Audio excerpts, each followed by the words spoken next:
Hi guys, this is Breaker, and I'm back with another replay that I took from the front page of Drop.sc. This one stood out amongst the others because, of course, the name of one of the players was in Korean while the other one was a barcode. No big surprise if this was played on the Korean server using the English client, but let's go ahead and dive right into this puppy and see how it goes. I'm a little eager to see how it goes. Now, I can read a little bit of Korean, so let me try and read this out. Okay. Lotem is the clan he belongs to. Oh, and the other guy belongs to clan too. Youngdaeji. I'm not sure what clan that is. Anywho, lower left-hand corner, spawning as our Terran in the red trunks. I just had to alt-tab there and figure out whether or not I had the right window open. His name is Amatsuoteran. I'm not sure what that means, but it does have the word Terran in it. And in the lower right-hand corner, spawning is our Zerg barcode.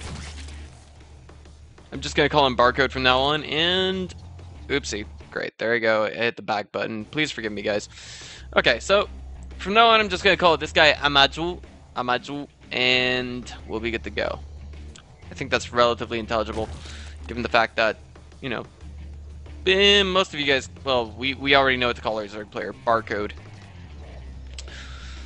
The map we are on, you know, I'm thinking maybe I should have just Googled these guys, see what I could find, but not on the barcode, of course, but rather Amaju. But the map we were on is going to be Whirlwind LE, not cross positions for those of you who haven't laddered in a while. And I'm a little curious to see how things are going to go. Now, I guess this is a fill-in time where I guess I try and update you guys on what I'm trying to do. There's a Hong Kong esports event going down in mid-August, and I went ahead and emailed those guys to see if perhaps they might need a man of my caliber to go and cast it. Of course, in Hong Kong, everybody speaks Cantonese, which is not entirely mutually intelligible with Mandarin. It is, you know, kind of a propagatable situation, but I'm not going to get too deep into that. I will just say, however, that if I go, it'd be, you know, the single greatest event that I could get in on. But again, I'm doubtful, as we do have the, you know, we have Caldor as well as Artosis already in Korea. Why would they pay, you know, $2,200 US to get my butt over there when they could just pay $300 to get them one way, you know? I have had other chances to go to some events, like the WCG Crossfire World Championships. They couldn't hire me because, of course, my plane ticket would have been just a teeny bit too expensive. And it looks like our Zerg just went with a double hatch opener and a spawning pool. Perfectly normal. Overlord's going to get up here and see that there's nothing to wall off here. So that basically means he's 90% certain that there's no Terran there. There could also be, you know, I don't know, there's an off chance that maybe there's a command center here. That's why he's sending it in that direction, continue to. There could also be a double proxy racks going down, which is, I believe, the reason why he continues to send it that direction. And it looks like he's going to go and divert direction with that. Now, Amaju went with a double command center opener, and he's going to have the barracks up in time to get both of his command centers perhaps started on orbital command upgrade ASAP, if not the one in the main first, I'm thinking. Yeah, the one in the main first. Now our drones coming back down the ramp just to mine some minerals. Not a bad idea whatsoever. Again, just doing the normal macro things. Both of these guys spot on with their openers, they really are. But for the time being, it looks like we don't even have a single marine out for our Terran Amajual. I'm trying to think what that might sound like in English, because there are a lot of Korean borrowed words that are just taken directly from English. Like the word Starcraft in Korean, the way you say that is just Starcraft. Starcraft. Okay, the first time I said it was a little exaggerated, but yeah. So the two lings are going to go out here and see that there's nothing up here, but wait a minute, the Overlord just bumped into something. So they're going to go ahead and correct path and make sure that their red Terran terrorist is not going to make any mistakes here, any slip-ups in the early game, and so on and so forth. And if this is a part of a tournament, then there's really no way for me to tell, to be quite honest. Speaking of tournament, I just found out yesterday why some maps are called, say, MLG Ohana, MLG Belshir Vestige, MLG Whirlwind LE, etc. It's just for a stamp. There really aren't a lot of differences between the maps, but it's just so the map makers could say, hey guys, this one is basically hack-free. There's not going to be any silly advantages for this player if he plays Terran or this player if he plays Zerg. And fun fact of the day, IEM Guangzhou 2011, what happened back in that tournament was we had, oh, armory, so that means we're going to see some Hellbats, maybe some drops. Starport, where's the Starport? No Starport in the mix yet, but we're going to see Hellbats inevitably. This early with an armory, it means Hellbats. But IEM Guangzhou 2011, both of the players who went there couldn't speak Chinese, and they were playing on the Chinese server. One of them just searched for Shakuras in English, and they ended up loading a map called Shakuras. Just called Shakuras, nothing else. I really like this double queen opener. But, you know, the map name was just Shakuras, they loaded into it, and the Zerg just totally got his tail handed to him. But when the admins went back and checked that replay, it turned out that Marines had increased attack range, so they were able to eat through mutas even faster than usual.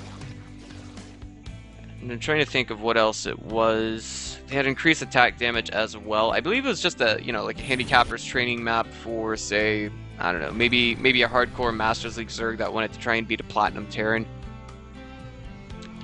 And now we have 4 Hellions out on the map. And now there's a signal that this is in fact Heart of the Swarm that we're playing. 2 Hellbats out on the map. These 2 queens are going to continue to push away. I actually thought that was a rather interesting opener because, honestly, I think very few players would actually continue to go with that Wings of Liberty play where they get 2 extra queens out to push out some creep, but I think that's actually rather viable now. We don't have... Okay, yeah, now we do. We have upgrades on the way for our Zerg. And among other things, a Hellbat drop that looks like it's going to go down and try and hit the 3rd, and it will, but there's, not going to be too much there. There's, 3 drones. That's about it.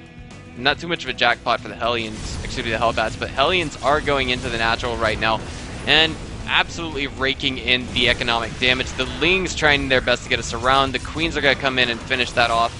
But what about the Hellbats? They actually came over here. They didn't even get a single kill. Those are supposed to be jackpot killers, really, ladies and gentlemen. There's the scan going down on the main, and with that, the Spire being revealed. Do we have any turrets coming down in response? Not just yet, but we do have a Hellbat drop going back. And it looks like he got 1 or 2 workers with that, bringing the total workers killed to 8, putting our players on less than ideal economic power for our Zerg.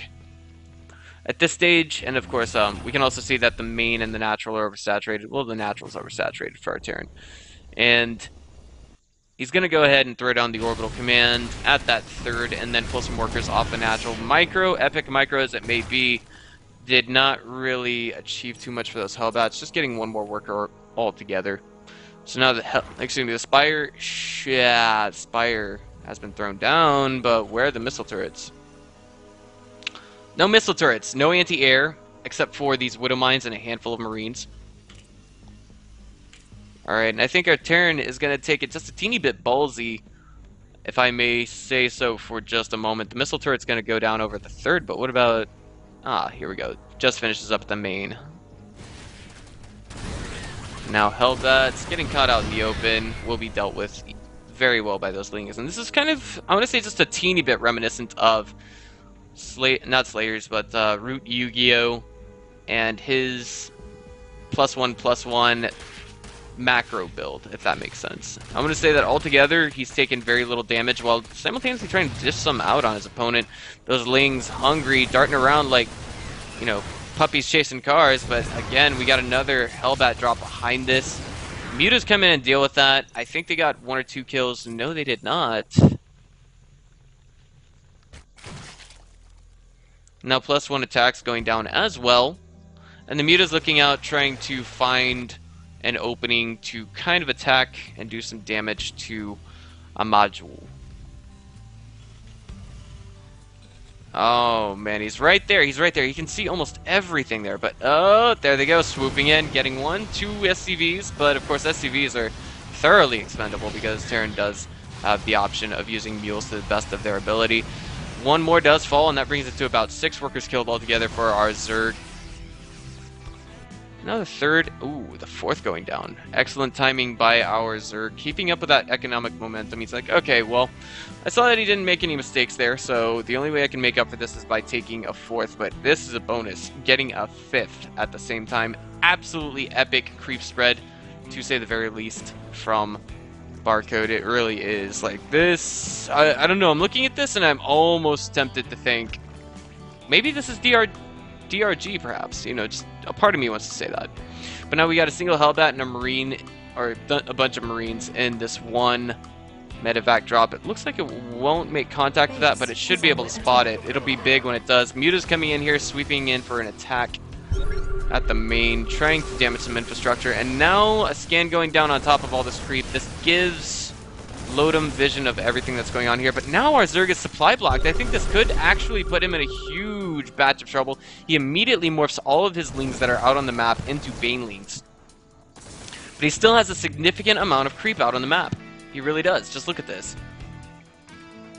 Even here, he's virtually impenetrable right now. There's no way that we're going to see our Terran actually directly move out and attack that.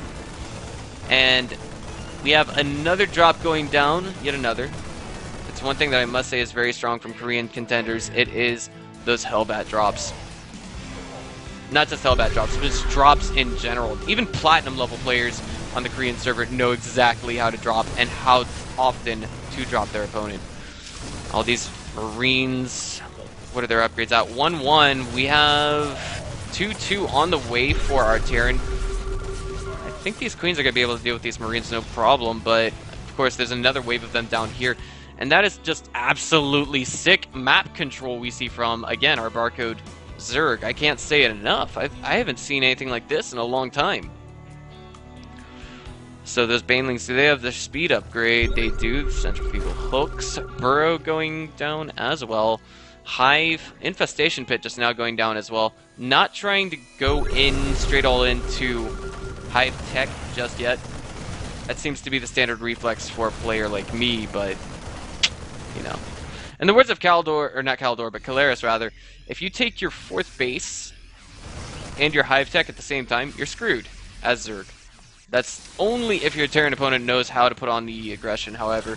1-2 Banelings going out, making some okay connections here. Kind of, you know, not optimal, but still just cutting up the Terran army in bits and pieces here and there. And, oh, what is this? Oh, the Mutas! The Mutas! They don't see the medevac drop! Like, not all of them do, but some of them do. And, oh, they're getting pulled back, but they're going to try and surround that Thor and the Marines. And that means that's going to pave a huge window of opportunity for our Terran to just come in here and wreck economic house.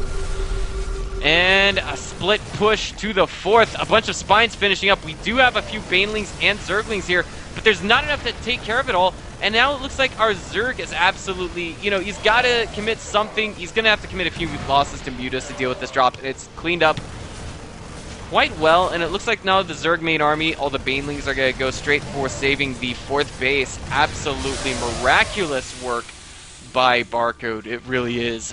I wish I knew who these players were.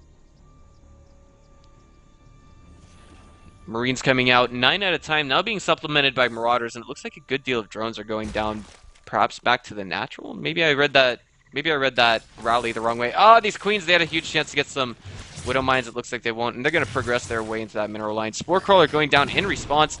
Wasted shot right here from that Widow Mine. Not quite wasted here. Does put some damage on a Queen. That last one, just before I clicked away, did get a Muta. So, I want to say that almost no matter what, we're seeing somewhat effective trades here. And the Spore Crawler is just going to be here for static detection, and that's going to help our Zerg out in the long run. It really will. Now, oh man, when the barracks start going out into the front lines, guys, that's never a good thing. We actually see immaculate economic control from our Terran in all departments except for one. He's got a huge amount of gas, and I'm wondering what his plan with that could be. Meanwhile, drop going down at the 5th, static defenses, and Zerglings being pulled to it as we speak. Looks like this one Muta, maybe this entire flock of Mutas, we'll try and shut that down. Meanwhile, all the forces for our Terran gathered up over here. It looks like, oh, and this is it. Okay, this is rather important. At this stage, we do see that vehicle and ship plating armor has been researched. Double medevac drop, it looks like, is going to go down on this base yet again. And a double medevac drop is more than adequate to deal with that number of spine crawlers, I feel, as long as it is microed correctly. Baneling's about to finish up just as all these Marines are moving forward, and replaced creep tumors look like they may actually fall. Yes, you know, Amaju is really pushing back for that map control. Meanwhile, the drop's hitting over here. We see a reluctant to engage Zerg player in the middle of the map, and it looks like this 5th base is going to fall. Could this be the beginning of the end? I think not. Just look at the income. It's relatively even for both players. What we have to see from our barcode is him trying to bring himself back into this game with maybe a double expand of some sort. But there we go. It's all cleaned up in the upper right. Oh no, Zergling missed rally right here. That's going to make for more difficult future engagements, as you can see. We do have our Terran stimming and getting ready to A-move onto the 3rd. And here it is. Is it going to fall? If not, there's going to be a substantial amount of losses. Stim going up again, and it looks like a good deal of drones were lost there, bringing it to a total of 40 drones killed over the course of this entire game. The Mutas making their stick connections along with the Banelings, but I think our Zerg is on borrowed time. Look at the economic damage that did. It forced him to pull away the drones, and at this stage of the game, economic momentum is what both players need to keep themselves alive. The question is, are we looking at the beginning of the end? Perhaps, but we also have a bit of a bank floating for our Zerg. He's got, I want to say, quite a few macro hatches somewhere in the main, yes. Okay, well, he's got enough there. He's also got an Ultraless Cavern that is researching chitinous plating, and 5 Ultras on the way. Infestors look like they're going to be thrown into the mix. Perhaps not a misclick, but yes, not a misclick, as we do see another one is coming in. But also, I do have to go ahead and state that, I have to ask, is it the right choice? Looks like we have another medevac drop going down here. It's going to be shut down by these Mutas, and I want to say that perhaps with, oh man, if he puts all the Infestors and Lings on the right hotkey, he might do him well, but these Banelings are going to make some good connections as well, and the leftover Ultras are going to come and take care of this Thor and the remaining Bio on the ground. Oh, but these Widow Mines, ooh, not quite connecting with the Mutas. I just wanted to state that if 3 or 4 Widow Mines are caught out in the open and the Mutas swing straight into them, your entire flock of Mutas is gone, ladies and gentlemen. It really is. And it looks like we're going to have a bit of a double medevac drop going down again at what may be the natural for our Zerg, yes. And it looks like a lot of Spore Crawlers are going down, but what good are they going to do at this stage? I mean, I don't see what the point of putting those those there would be, excuse me. And now it looks like that drop was cleaned up with very little trouble, and both players are on relatively even ground, but these drones, if they get shut down, ouch, that's going to hurt him just a little bit longer at this stage. I want to say that, you know, our barcode Zerg, he really can't afford to lose things like that, but this is an interesting choice. The Greater Spire going down now in a game of Heart of the Swarm. I think the one thing that took the appeal from putting those into play would actually have to be the fact that Vikings can kite them and get away with relative ease, simply due to the fact that fungal growth is now a projectile, because if it's not in a projectile form, we simply go back to the Wings of Liberty style of play. Another medevac drop going to go down over here. Spine Crawler might be able to clean that up, but we have some Ultras coming into the mix as well. Double medevac drop going down on the 5th base yet again. It would be a good idea to pull those drones, put them over here. And it looks like the drones, ouch, there's no more static left to defend here, but there's one more base up here to basically take the place of that 5th, and also another here. A huge engagement going down here, and it looks like our Terran is just getting absolutely spanked right now in the middle of the map. Armor, not quite good enough. Attack would probably be a better thing to upgrade at this stage. And we're going from the late game now to the late game. Because we now see that both players' unit compositions that they elected to go with from the start have since been converted into their maximum, if you will. That is to say, we have Ultras at 5-3, we have Lings at 3-3, we have Marines at 3-3, and we have Marauders at 3-3. So now the question is, what kind of a switch do our players go for?